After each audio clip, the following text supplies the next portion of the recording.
What is up, everybody? Welcome to another episode of Curated, a podcast about life and the melodies that make it all worthwhile. Welcome to the soundtrack of self-discovery. I am so happy that you've all decided to join in today. Now, if you are listening to this podcast episode, please know that we actually have now video podcasts. You can watch the video of our podcast conversation over on YouTube or on Spotify or on social media. Now, we're getting a feel for things, so now that there's going to be technical difficulties here and there, unfortunately today we can only get an audio for you all of the conversation that I had with Dre, but nonetheless I'm excited for you all to meet Dre and for us to learn about his creative journey. So now let me introduce you all to Dre. Dre is a Filipino-born, Sydney-raised baller who once thought his path would be somewhere between university number 3 and a degree that his parents picked out. After hopping between classes, like it was the basketball court, he ended up in communications, but still wasn't feeling it in the 9-to-5 grind. Then came 2020, the COVID year, and a little nudge from the YouTube algorithm put him on the path to reselling. What started as a hustle for his shop now has turned into a full-blown passion for content creation.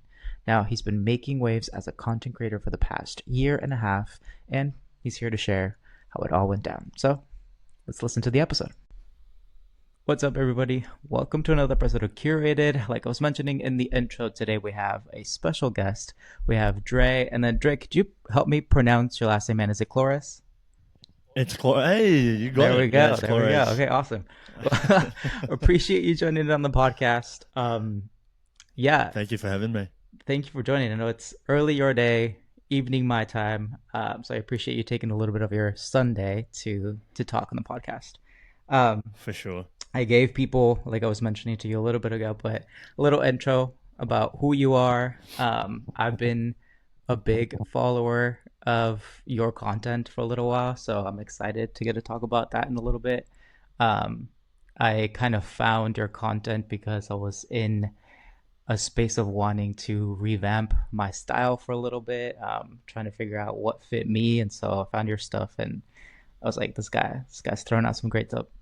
So I appreciate that. Yeah, I'm excited that we get to talk about that, and then just like your journey towards the space that you're in and how you got there. So with that, I wanted to start off by asking you, I guess, exactly that. I gave listeners a little bit of an intro to your background, but would love to hear from your end how, like, everything, man. How did you end up in this content creating space? Like, how did you start out? Yeah, give us the lowdown. Yeah, for sure.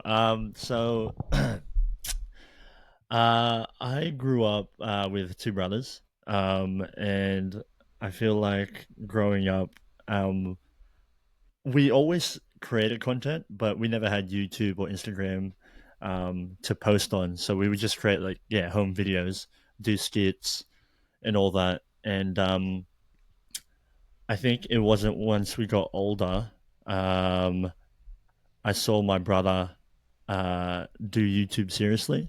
And then my other brother started doing YouTube as well. So that kind of motivated me to start doing content creation.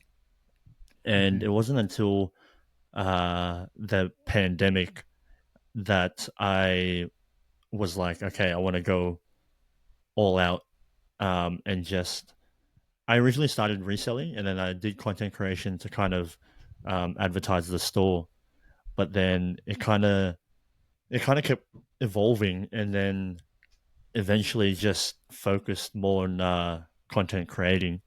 And start of last year was when I kind of just dropped the reselling side of it, and then just went full throttle on content creation. So now, yeah, it's just been a year and a bit now, doing content creation, and it's a journey. It's definitely a journey. But my brothers are definitely the big reason why I started doing it in the first place. That's awesome. I mean, now that I hear that it's been a year of you doing this, and I mean, you're growing a big following, so you must be putting in work to get that happening.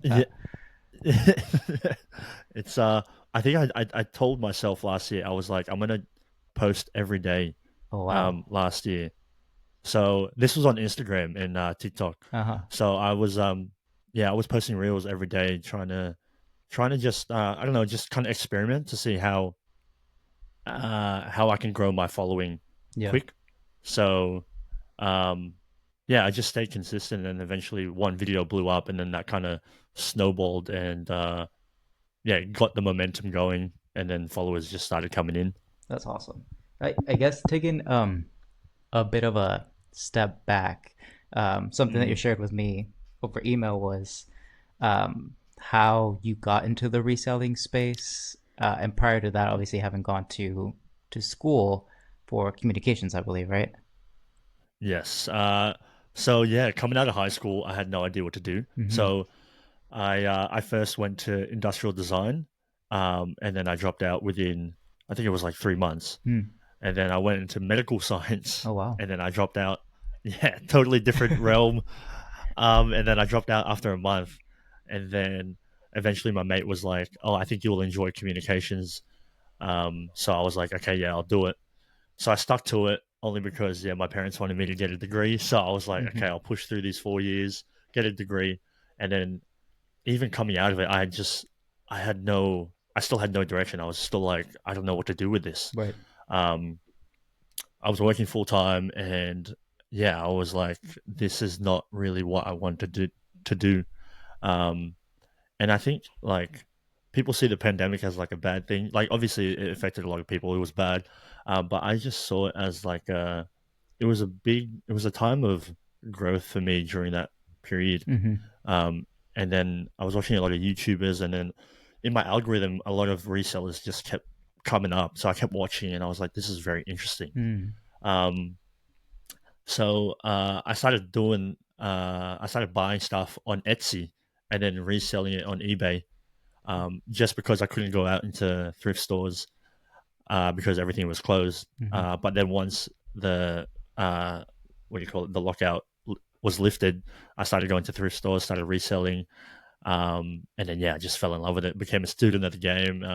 Figured out what sold, what pretty much how to do eBay titles, how to do how to price it, um, and and yeah, fell in love with that. So That's awesome. I resold for I think I was doing that for 2020 till 2020. Yeah, so 3 years. Wow. Um, reselling. Yeah. Wow. And I'm not, I mean, too familiar. Oh, to some degree, I'm familiar with the reselling space, but if you're Mm, comfortable sharing, would love to know, like, coming, I feel the same as you probably did when you went to school on your parents kind of being like, hey, man, you got to get an education, you got to lock some degree down.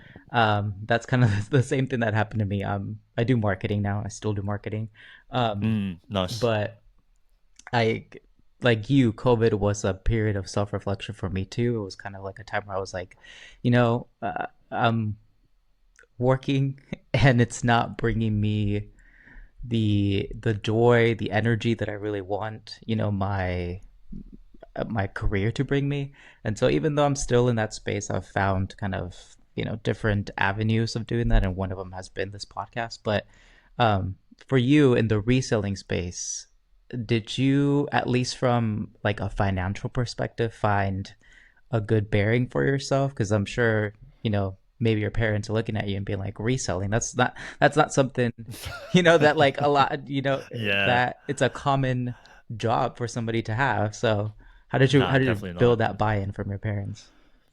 So I think it was good because I was while I was reselling, I was still working a full-time job. Okay. Um, so I still had that steady income coming in. So my parents, yeah, they didn't. I guess they just saw this reselling uh, as like a hobby, but Hmm. I eventually wanted to turn it into a full-time thing, and that's what I was working towards. But I think if I were to just have quit um, my full time job and then just go straight like 100% into reselling, Hmm. my parents, I think they would be supportive, but I think they would still have their worries as well because, yeah, like you said, it's not like I think it's hard to work for yourself. Like money won't be as like constant. Hmm. So there's going to be ups and downs. So I think my parents were just worried that um, when I have like a down month, I would be struggling. I wouldn't be able to buy food, pay for rent, stuff like that. So, um, but no, it was I think having the full time job um, really kind of like just like made them have security Yeah. that I'm okay. Yeah. So Yeah. yeah, Yeah. I mean, yeah, that's yeah, the financial side of it is one thing for sure, but besides the finances, I mean, obviously your day job kind of had you covered there, but from making content like a bigger part of your life as you started to transition into content making and all of this, did you face any external pressures? Again, it could have been like that parental view of you kind of shifting your mindset towards mm, something more creative, or like even internal pressures as you kind of started to yeah. build your way into that space. Um, I I think for me, I didn't have the pressure when I first started. I think it was more just like the fear Mm-hmm. um, of starting. You obviously you you you become vulnerable. Like you have to show the vulnerability side of you when you release or when you put out content. Mm-hmm. People will see a side of you that they don't. Oh, I guess like they know, like your friends will know, but like um yeah, the people that don't really know you see you, and I don't know. It's like the fear of judgment as well. Right. Um, if they would laugh at you, because yeah, like you said, like it's not a career path that most people choose. So when you're doing something out of the norm, people are like, "Oh, what are you doing that for?" Like Mm-hmm. Um, so at the start, it wasn't really the pressure, but then I think once I started creating content, it was the pressure to make my latest video better than my previous video. Mm. Um, and I think that kind of affected how I created content in a way where it wasn't. It started to become more of a job. Like obviously it's a job, but like it Mm-hmm. started. It lost its fun. Mm. Um, I was just going thrifting um, and creating content for the sake of creating content for that day, Mm-hmm. but um, I didn't enjoy it. So I think it was that pressure of just constantly being um, wanting to upload new content and the pressure of retaining my followers, retaining my viewership. Um, but I think, you kind of just have to push through that and just see the long term goal and be like, this is what I have to do in order to achieve what I need to achieve Right. at the end of the year. Yeah. How do you? That's something that I actually was thinking a lot about. I mean, I don't think I've ever committed myself to posting for a year straight. I did 30 days and I was already struggling, man. I was like, it's it is It's it's hard. hard. It's. I sometimes when people are like, you know what, content creators this, content creators that, I'm like, y'all don't realize that this shit is hard. Like it's hard for somebody to, for one, to put themselves out there. To your point, right? Show that vulnerability of like displaying who you are. Um, Yeah. in a very public space, but then also to be constantly putting something out and dedicated towards like growing your following is it's a full-time job. Um, Mm. but how do you balance, I guess, that idea Ah. of, this is something that I'm growing into a brand, into a business, into something, right? But then also the Mm. part of you that got you into it, and what keeps you energized to keep making content, the fun of it. Like, how do you find that balance for yourself?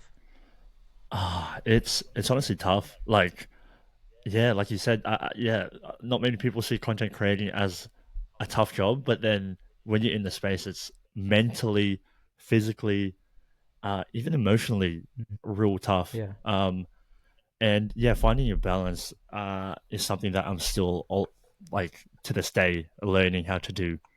Um, So it's been a struggle. I feel like for me, it's more balancing my full time work while doing this on the side is tough enough, but at the same time, um, I have a wife now, so it's also balancing time with my wife. Mm-hmm. Because 9 to 5 I'm doing full time work, but then 5 to 9 I'm doing this. So it's like I'm constantly working, but then there's no time for us to just hang Mm-hmm. out. Um, Yeah. so I think, for me, it's constantly learning how to balance it. I think I'm getting better now. Um, but I honestly, it's something that I'm still working through. Yeah. Um, No, I mean, it's tough. it, yeah, full time job, relationships, content making. Like it, I, I, I mean, I don't have a big following yet. I'm like in the weeds of starting out in terms of like posting on social and doing that and trying to grow a following there. So, like I said, man, I posted for 30 days and I was struggling. So I can't even fathom what it means, to really like dedicate yourself to that degree and be dedicated. It takes like you're a different beast to really try to do that, man. It's like it's crazy. Nah. Um, but you know how talking, I guess, specifically about the the space that you're in and creating like a content. Um, Mm, where do you tend to, or how do you tend to refresh yourself to draw inspiration, or where do you usually draw inspiration from um, to yeah, make the content that you make? yeah. Um, yeah, it's to be honest, like my content, I try to keep it fresh, keep it evolving. So it started off as just reselling content, and then it kind of shifted towards more thrifting content, and now I'm kind of changing it to more fashion Hmm. content. Like thrifting was still like fashion content, but um, it's becoming I guess more specific to fashion. Um, but I think where I draw inspiration is just kind of like everyday people, to be honest, and Mm-hmm. like what I also consume on my algorithm. Um, I see that I see videos and I'm like, oh, that's such a great idea. How can I guess, remix it and make it my own without obviously just stealing the content from them? Mm-hmm. Um, so I think as well I have like I set aside a day or like a period in time where it's strictly just thinking of new content. So I just like sit down in my office with a notebook and pen and just write down anything that just comes to mind. Mm-hmm. Um, and that's kind of how I kind of keep it fresh. I like it doesn't necessarily. I tend to not go towards what's trending now because um, I feel like once you go down that route, Mm. that's what you have to do. Right. You can't change up, otherwise your followers will be like, "Oh no, he's not doing what's trending." Yeah. So, um, I just try to keep it uh, to content that I like creating myself. Mm. Um, Yeah. yeah, It's hope that answered no. the your Yeah. question. Yeah. It does, and I think, like you said, it to. I mean, for as a follower myself, I think when I see your content, it seems very like authentic. Like it. You have Oh, thank you. a personality. How did you find that voice for yourself? Was it kind of like trial and error of like Yeah, trying to figure out like how do I show up on?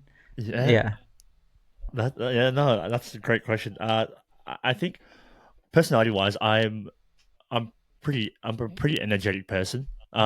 So I put that I just try to be that person on camera when I first started releasing content of my personality. Mm-hmm. Um, but I think what's hard, right, is like you have to I guess, keep that personality going, Mm. even in days where you're like not feeling the best, not like kind of down. Right. Um, but then you have to put that personality on camera because if it's you just sounding sad, I don't know. It just your followers will be like, oh, like this is not the Dre that I know. Yeah. Um, so yeah, I what you see on camera or like what you see on my content is pretty much me in real life. But there are days where I just don't want to record,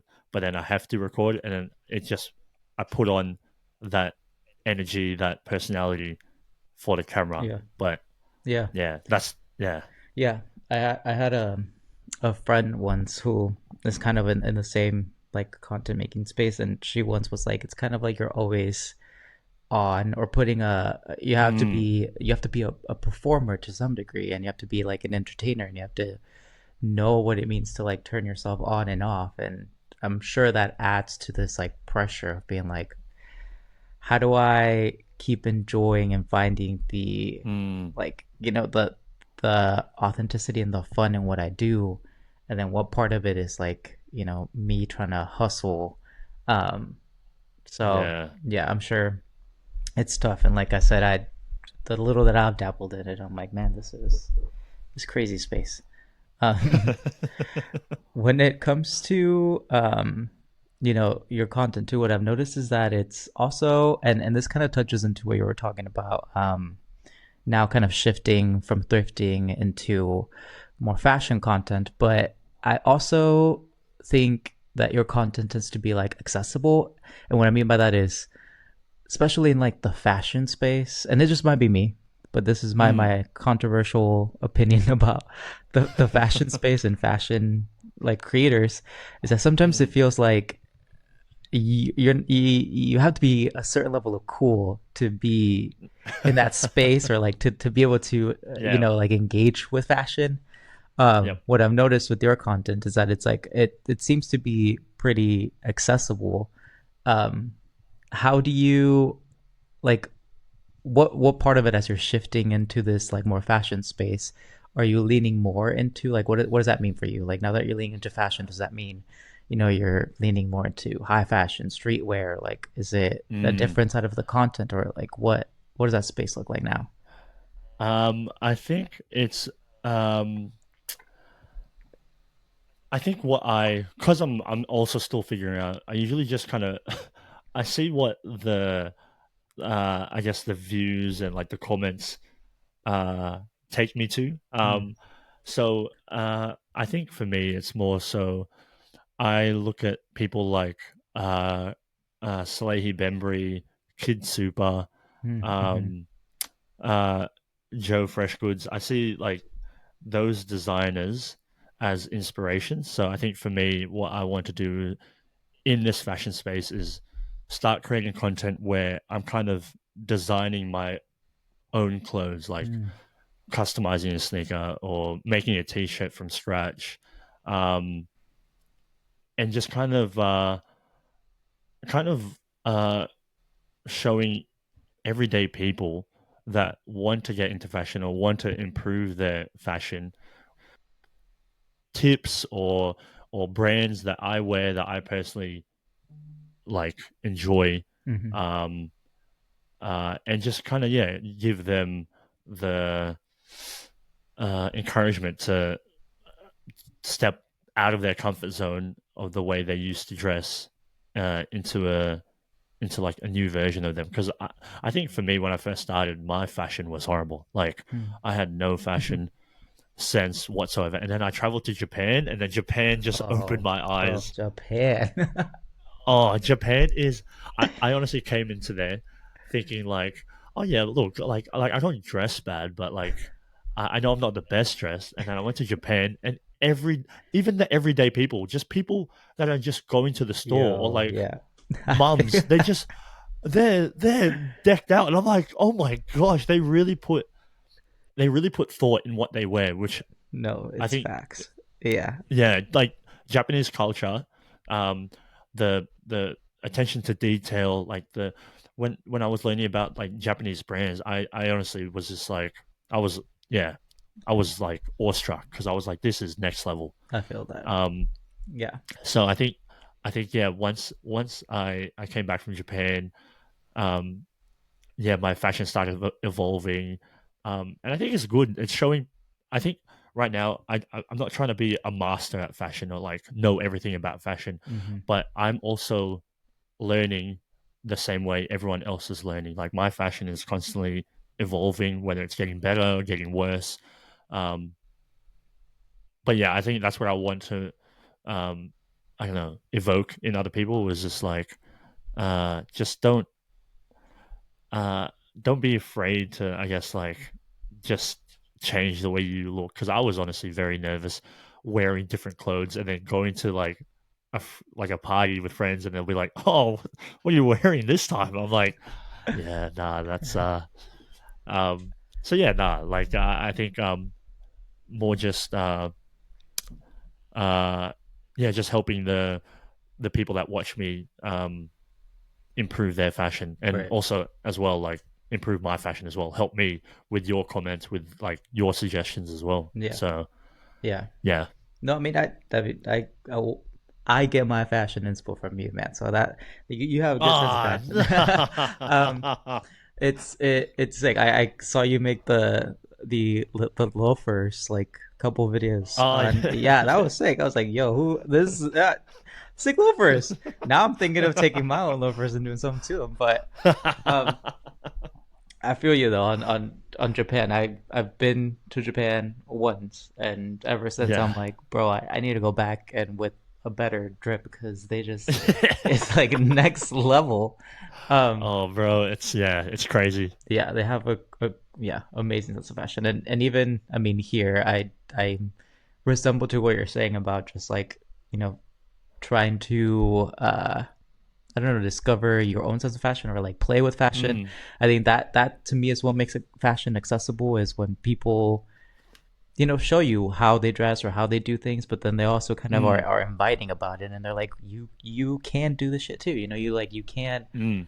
dress differently. You can play with fashion. I work for Levi's with a fashion Oh company, and nice. yeah, and so when I go to the office, it's very much like I'm stepping foot in the streets of Japan. Like people are decked out, and every time I'm in the office, I'm like, damn, I feel so underdressed. Like, and it's constantly like that. But I think the cool thing about at least surrounding myself with people who are really fashionable or like have a nice sense of fashion is that I maybe feel the opposite of what you do when you hang out with friends that they're like next level fashion, then I'm just trying to catch up. I'm like, Yeah, I need to yeah. find something to show up and look better. But no, that's like that's I think like you said, it finding a way for you to showcase your own evolution in fashion and for other people to find that for themselves. Mm, Is definitely a good like space to be in. Did you when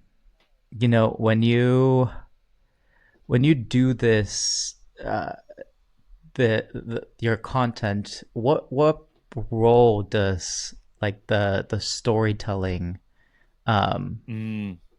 come into play for you? Like how do you I guess make content so that it does have like relevance and a story to it? Because I've seen the last like couple of videos that you've posted, and to me like there seems to be something cohesive about it, right? Like yeah, I see now that you're talking to me about this and now that I'm looking at the content like where you're Mm. going with it. um how do you tend to find those like storylines?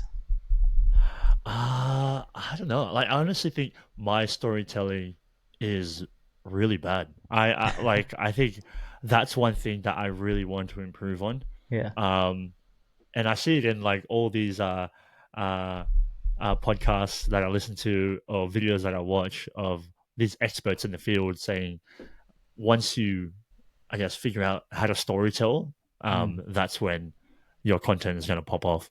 Um, but I think for me, yeah, I start off with a script originally.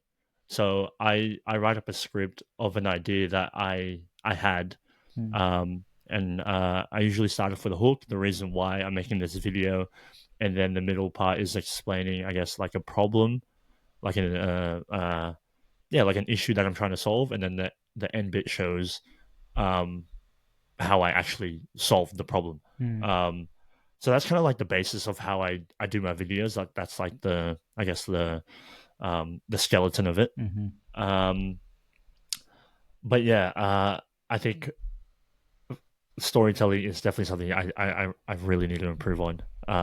Because I see other creators and I'm like, yeah, their storytelling is next level, and their editing as well, next level. Like my editing, I feel like I need to step up as well.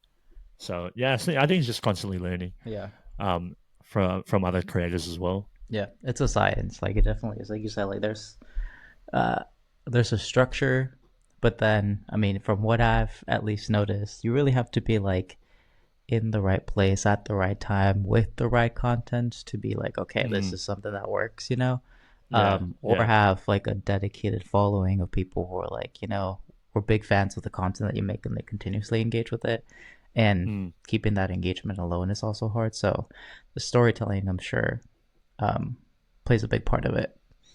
Um, for you, though, if we were to go kind of back a little bit and talk about once you moved into the space of like thrifting, I really want to mm. know what the thrifting scene is like on your side in Australia, because In I'll Australia, speak to what it is here in the US, and yeah, it is.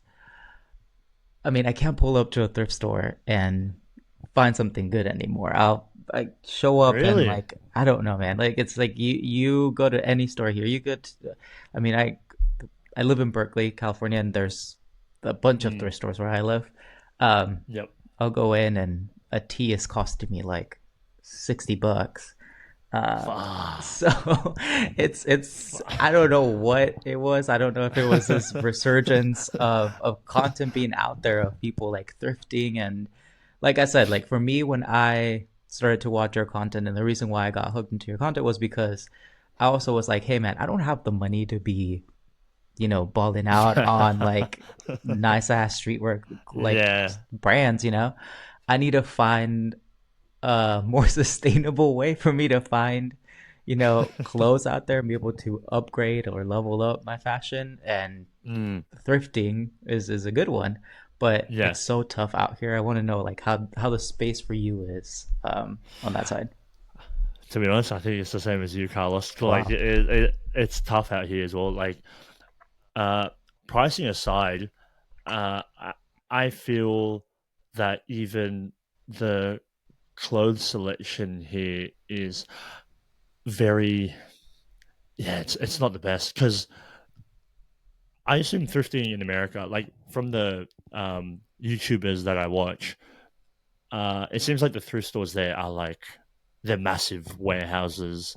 Um, but here it's pretty small. Like you have a warehouse. Maybe I think we have like maybe like one in where I live, Hmm. one good warehouse thrift store.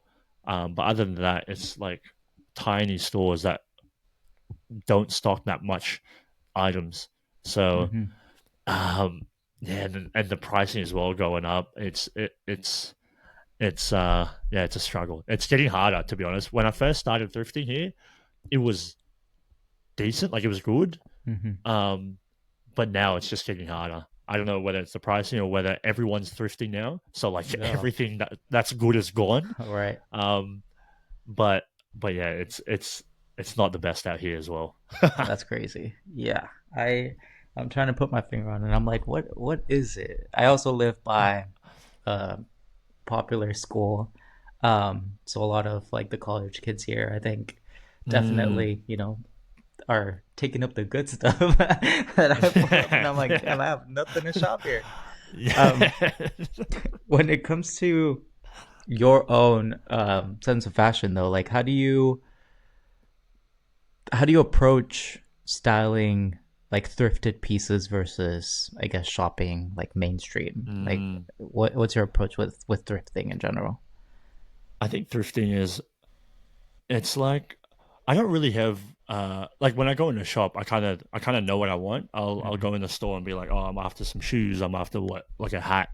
But when you go into thrifting, it's kind of like you get what you are given. Mm-hmm. So I'm just kind of like I think I used to be more brand orientated when I came to thrifting. So if it was a brand that was expensive, like Subi, for example, Subi jeans. Mm-hmm. If I find that at the thrift, but I don't actually like the jeans, but then it's because of the brand, I'll be like, oh yeah, this is only $10, I'll buy it.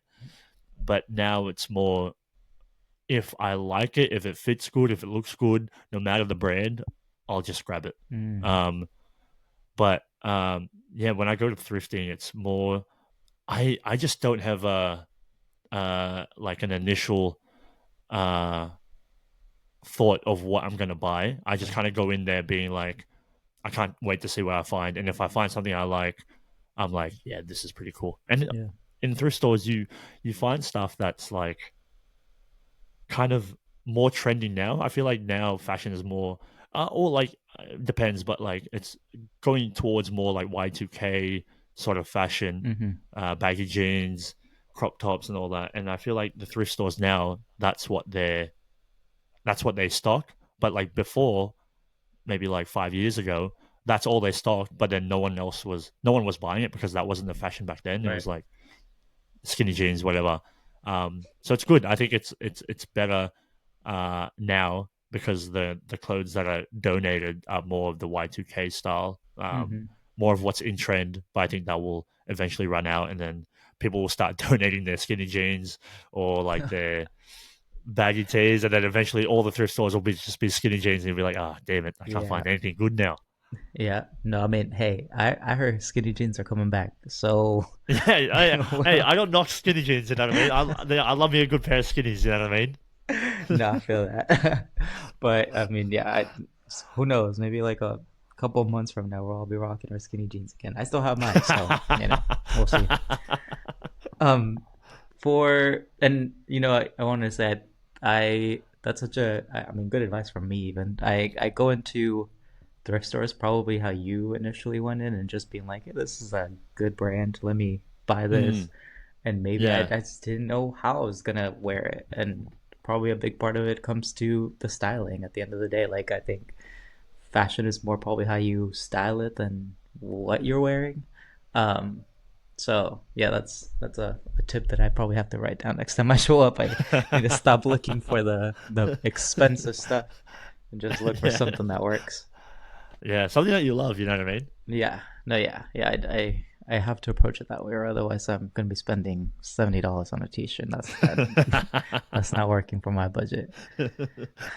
Um, I guess for you and well, actually, I want to know now that you're entering the space in fashion, like you kind of mentioned trends now, but what do you see the space of fashion looking like? Like, what do you have any, I guess, predictions as to what you think we're heading to? Is it the skinny jeans?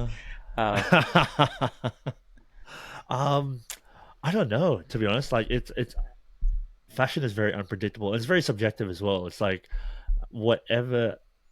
Uh, I think for me, right, I like the.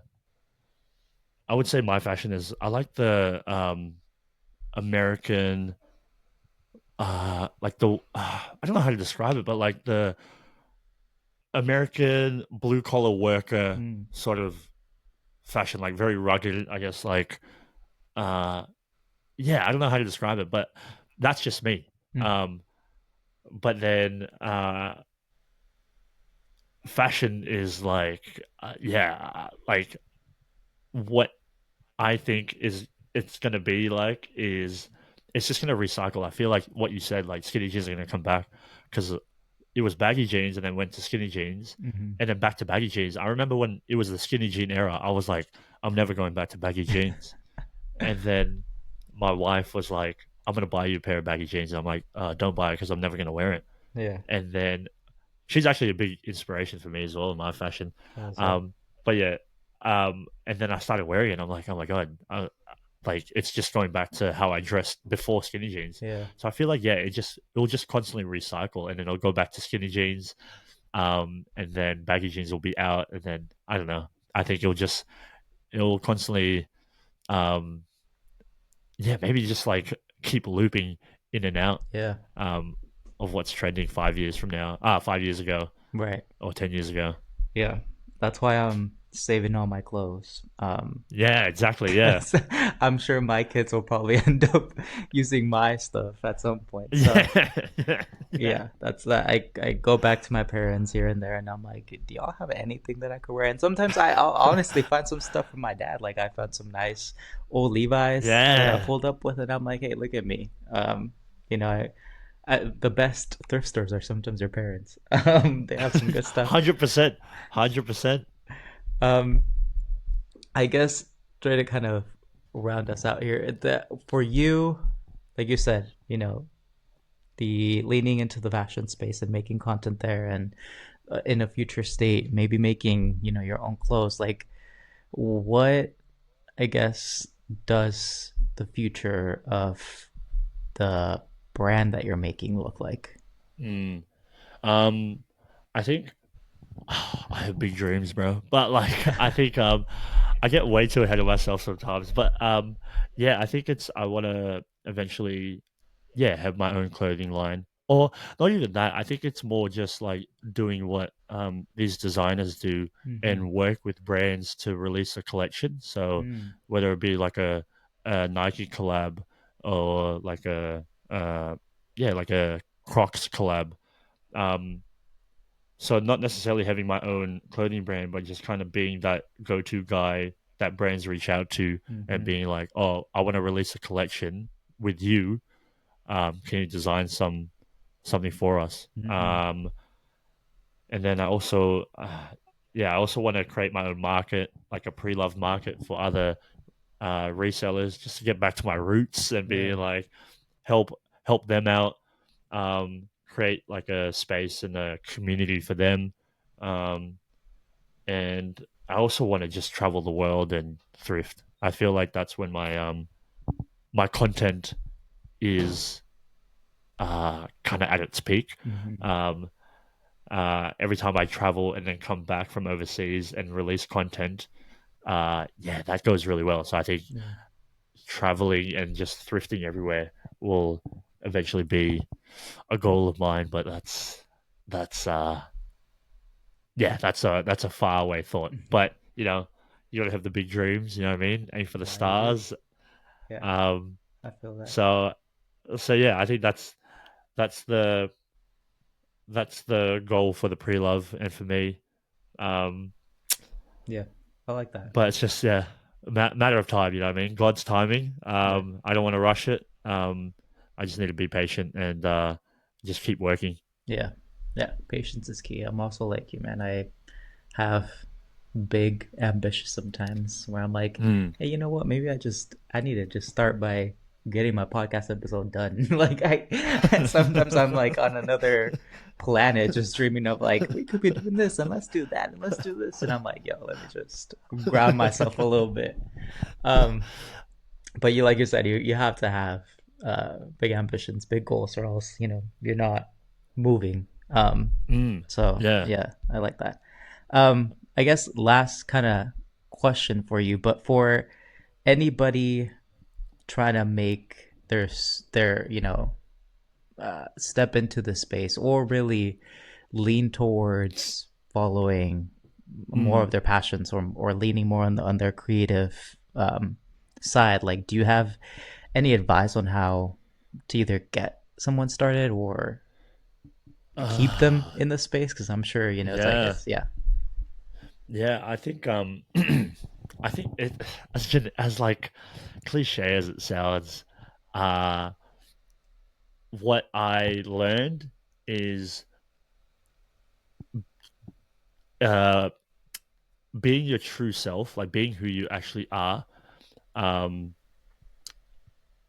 is what's going to get you followers in a way where people can see. Well, I don't know about you, but like I think like I can see when I watch a video whether someone's being fake or Mm, being disingenuine. yeah. Um, so I think for me, I try to be as genuine as possible when it comes to making my videos. Um, and eventually the audience will find you. They'll be like, "Oh, this guy's cool. I relate to this guy. This guy's like similar to me in a way." Um, so I think it's just yeah, it's corny as Carlos, but like yeah, just being yourself in front of the camera, and also being consistent. So Love that. um, if you if you say you're going to post every day this year, you have to post every day this year. If you're going to say you're going to post 30 days, post the 30 days. Yeah. Like um, mean what you say what you mean. So um, consistency and just uh, authenticity, I think, is like the two things that I would say if someone's just starting out. And also just start. I think a Mm. lot of people just kind of get lost in the planning process and was like, oh, I want it to be perfect. I want my first video to be perfect. Like the edit is not right. The music is not right. Mm-hmm. Um, but I think that's what prevents people from starting as well. And it doesn't have to be perfect because you're eventually going to find your style. You're eventually going to find your voice when you keep making these videos. You're going to Mm-hmm. learn from what videos do well, what videos don't do well, how people are interacting with your content. So yeah, I think it's like people tend to think they have to be a master or they have to know everything before starting, Mm-hmm. but it's more just like you're learning during the process, and like the process is the best part. I feel like the journey is what you're gonna enjoy Mm-hmm. the most. But then Yeah. you won't see it at the time. You'll see it eventually, like later on. You'll be like, "Oh man, like that was hectic." But Right. in the moment, oh, it's gonna be tough.